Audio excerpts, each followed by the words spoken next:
Buenos días, seguimos con nuestro devocional diario con esta serie de las 7 dimensiones del reposo sabático.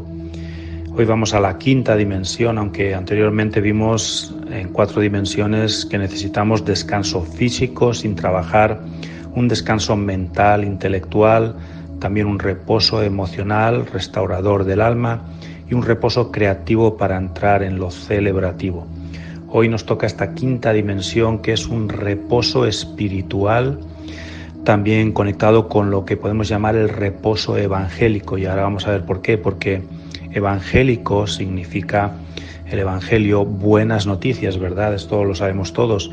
Y es una gran noticia, familia del Señor, cuando el Eterno nos revela que a través de nuestra obediencia a guardar el mandamiento del Shabbat, el cual es el verdadero día de reposo bíblico, no es el domingo, como tradicionalmente aún muchos creyentes celebran y creen estar en lo correcto, pero Él, el Señor, es el que nos dará ese reposo espiritual de nuestros enemigos cuando aprendemos a guardar correctamente el Shabbat.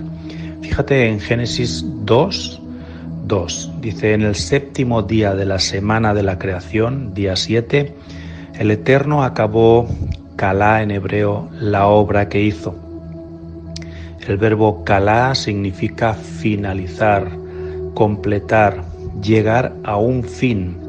Ahora miremos algo interesante en esta escritura, porque a veces solemos ver una traducción, generalmente la Reina Valera 60, pero vemos dos diferentes traducciones hoy de las escrituras que nos llevan a una contradicción, porque a veces con esto de las traducciones se generan algunas contradicciones porque hay algunos errores, ya que nos dicen dos cosas diferentes. Entonces, si nos dicen dos cosas diferentes, ¿será que una está bien, una está mal? Vamos a ver cuál es la traducción correcta. Bueno, veamos, en la Biblia Reina Valera 60. Dice que acabó Dios en el día séptimo la obra que hizo. He cogido otra versión que es la versión Kadosh y dice: en el sexto día Elohim terminó con sus trabajos, los cuales él había hecho. Los rabinos antiguos comprendían el significado de la declaración de que el Eterno acabó su obra en el séptimo día y no en el sexto día de la semana de la creación. En el séptimo día Dios creó también algo, porque vemos que creó tranquilidad, creó serenidad, paz y reposo. De hecho, en el séptimo día Dios lo que creó fue como un palacio, digamos, en el tiempo, y ahí es donde creó el Shabbat. Por eso es un portal espiritual que nos lleva hacia el reino celestial.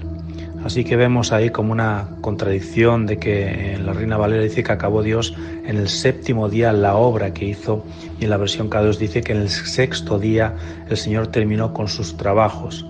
Pero realmente fue en el séptimo día, no en el sexto, donde acabó de su trabajo, porque en el séptimo sí que acabó de la creación visible, pero creó el Shabbat realmente. Así que siempre decimos que si guardamos el Shabbat nos guardará también, ¿verdad?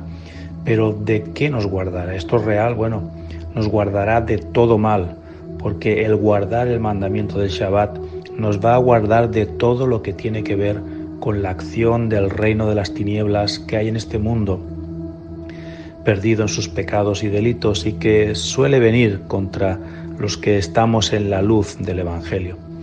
El Shabbat no puede ser transgredido, hermano, hermana, tiene que ser observado completamente, porque Dios mismo, el Padre, creó el Shabbat al séptimo día para que nosotros sepamos, estamos viendo esas palabras originales hebreas, cómo realmente debemos aprender a guardar el Shabbat. Si el Shabbat es guardado correctamente, entonces cuando el Shabbat nos va a guardar a nosotros, ¿pero de qué? Del enemigo y sus malas acciones contra el pueblo del Eterno. Así que el Shabbat no puede ser transgredido, no debe de ser transgredido por los creyentes en Yeshua. Tiene que ser observado completamente y no a medias. Además, estamos aprendiendo, pero no nos podemos quedar con esa frase de que, bueno, como estamos aprendiendo, pues cada semana hacemos lo mismo y justifica todo el año igual. No es así. Seguimos aprendiendo y seguimos ampliando la profundidad de lo que es un Shabbat al estilo de cómo el Padre lo creó el séptimo día. Entonces, está escrito reiteradas veces en la Torá que no debemos hacer ninguna melajá, una palabra hebrea nueva. Melajá es una labor prohibida en Shabbat. Es porque efectivamente no se puede pisotear este precioso mandamiento del Shabbat, porque es un mandamiento de testimonio ante los ojos de Elohim, nuestro Señor el Eterno, y cuando guardamos el Shabbat estamos dando un doble testimonio. Primeramente lo hacemos ante nuestro Creador Elohim y también lo hacemos ante los hombres, pero además tanto los que guardan Shabbat, creyentes en Yeshua también, como ante aquellas personas rebeldes que no quieren guardar el Shabbat, incluyendo, por desgracia, aún muchísimos creyentes que dicen creer en Yeshua. Hay veces que por temas de salud, de urgencias de la vida, uno tiene que transgredir provisionalmente el mandamiento del Shabbat y no podemos guardarlo íntegramente conforme al mandamiento, ya que la Torá también nos dice claramente que primero escogerás la vida. Eso tiene un límite, no es una licencia para transgredir el Shabbat cuando y como queramos. Cuando ponemos otras cosas que sabemos que están prohibidas hacer en Shabbat, ahí sí que eso es pecado. Aunque tú, hermano o hermana, no lo sientas así. Y ese es otro gran peligro, el andar por sentimientos. Yo siento que debo hacer esto en Shabbat, ¿verdad? Al querer guardar el Shabbat no andamos por sentimientos. Pues el Shabbat no se guarda guiándonos por nuestros sentimientos o emociones, sino que el Shabbat se guarda por lo que la Torá nos enseña que debemos de hacer.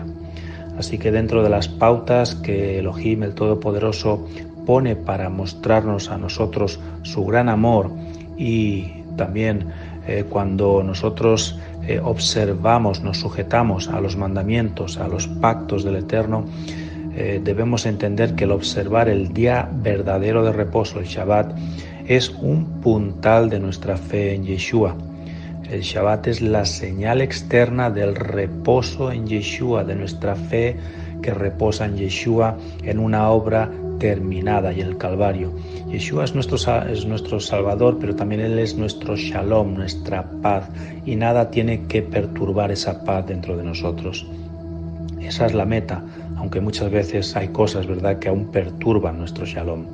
El Shabbat es un portador entonces de buenas noticias, de salvación para los que guardan íntegramente la Torá, sabiendo que el Señor, Yeshua, el que trajo el Evangelio, las buenas nuevas, es aquel que nos dio una salvación completa para guardarnos y librarnos de todo mal.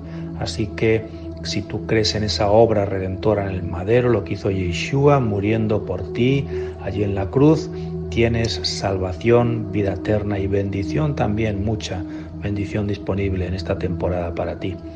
El Shabbat es un pacto eterno entre el Creador y el hombre y Yeshua nos enseñó a guardarlo. Así que recuérdalo siempre, el Shabbat es un pacto perpetuo. Aún hoy en día no hay caducidad, hay que guardarlo y hay que aprender a guardar el Shabbat. Si decimos que es un pacto perpetuo, perpetuo significa que es para siempre. Y por nadie, por nada, por ningún motivo, hermano o hermana, podría ser modificado este pacto del Eterno, el Shabbat, con su pueblo Israel. Así pues, debemos entender que el Shabbat es portador de buenas noticias y eso es el Evangelio también, ¿verdad? Si guardamos el Shabbat, si guardas el Shabbat, el Señor te guardará en los momentos de prueba y tribulación de la vida. No dije que te quitará las pruebas y las tribulaciones de la vida de delante de tu camino, pero sí que te acompañará, estará a tu lado el Señor, te guardará cuando estés en medio de la tormenta. Así que hasta aquí este devocional. Shalom ubrachot mishpacha, paz y bendiciones familia. Shalom, shalom.